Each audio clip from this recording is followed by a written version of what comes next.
का बरं कापली, तर काय तुमचं म्हणणं यावर? जय श्रीराम.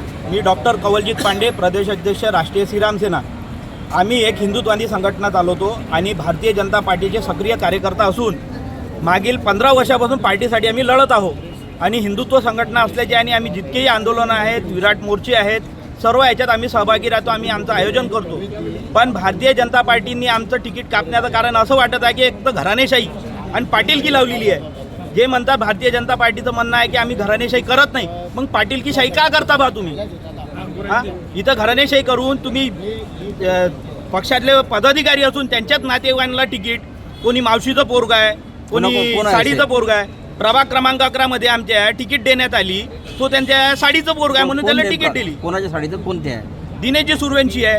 हा, त्यांना त्यांच्या साडीच्या पोराला तिकीट दिली, त्यांच्या मिस्ट्रेसला तिकीट दिली. ज्या महिला कधी बाहेर नाही निघाल्या, यांना कोणी ओळखत नाही, म्हणजे तुम्ही आमच्या कार्यकर्त्यांचा वापर करून घेऊन राहिले का?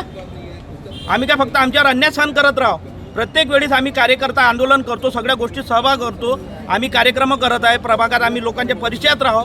पण आम्हाला तिकीट न देता पैशासाठी, तुम्ही पैशासाठी आमच्याशी भेदभाव करता, जातीसाठी भेदभाव करता की आम्ही हिंदी भाषिक आहो, मराठी भाषिक आहो.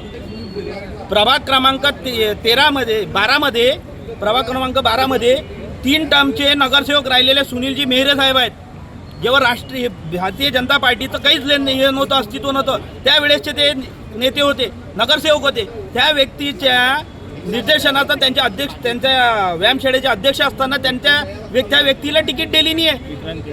विक्रांत क्रीडा मंडळ ज्यांनी हे केलं. तुम्हाला काही पैशाची मागणी करण्यात आली होती? अजून काही कार्यकर्त्यांना पैशाची मागणी कार्यकर्त्यांना भरपूर करण्यात आलेली आहे आणि मलाही करण्यात आली आहे. आम्हाला हे आश्वासन दिलं गेलं होतं की तुम हिंदू संगठन वाले, हम तुम्हारे को टिकट देंगे, तुम तुम्हारे संगठन को बड़ा करते, हमारे लिए तुम लढते.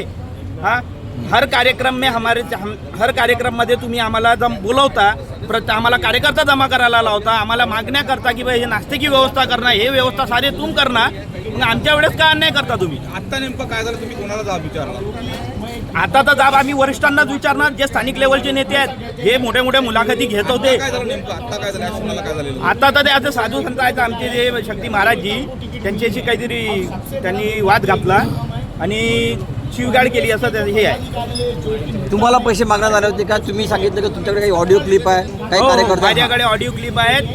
माझ्याकडे पैसे मागणी करण्यात आली होती. मला पहिले 7 लाखाची मागणी होती, त्यानंतर मला 25 लाखाची मागणी करण्यात आली. माझ्याकडे व्यवस्था नाही आहे, मी गरीब घरचा मुलगा. माझे वडील आंधळे आहेत, अपंग आहेत, तरी माझ्या वडिलांची परिस्थिती नसताना ते म्हणे तू उभा राहा, मी तुझ्या सोबत आहो. अशा व्यक्तीचा मी एक हे असल्यानंतर माझे वडील बाळासाहेब ठाकरे यांनी नियुक्त केलेले आनंदी जिगे साहेब यांच्या वेळेसचे माझे कार्यकर्ता आहेत, माझे वडील शिवसेनेचे.